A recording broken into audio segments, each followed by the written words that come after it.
Magandang araw mga kaibigan. Panoorin natin itong pahayag ni Jason sa kanyang interview sa Nightline News. Saka grabe yung banat niya kay General Torre. Sinabi pa niya na political animal si General Torre kasi sunod-sunuran daw siya kay Pangulong Bongbong Marcos. Kaya eto guys, panoorin natin. Alam naman natin na talagang marami ang talagang sukal ang kalooban sa kanya.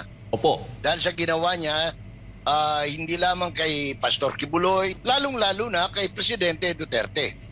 So talagang kung magtatanong ka ngayon, lalabas ka sa kalye, walang natutuwa, no? Yes. Sa ordinaryong tao. Kaya lang, siyempre si Presidente natutuwa dahil alam niya na itong kanyang inappoint talagang susunod at susunod sa mando niya, no? Kasi ano ito, matagal ng obsession.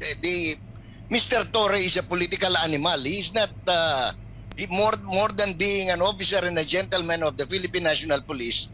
This guy is a political animal.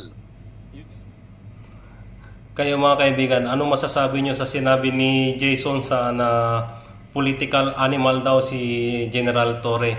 At saka alam nyo naman yung mga ginawa ni General Torre sa kampo ng Duterte. Kaya ayun guys, kaya nasabi siguro ni Jason sa na political animal kasi sunod-sunuran siya sa utos ni Pangulong Bongbong Marcos.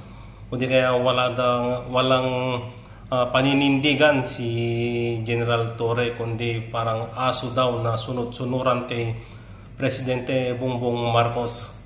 At ayun guys, maraming salamat sa inyong panonood at mag-ingat po kayo lagi. God bless.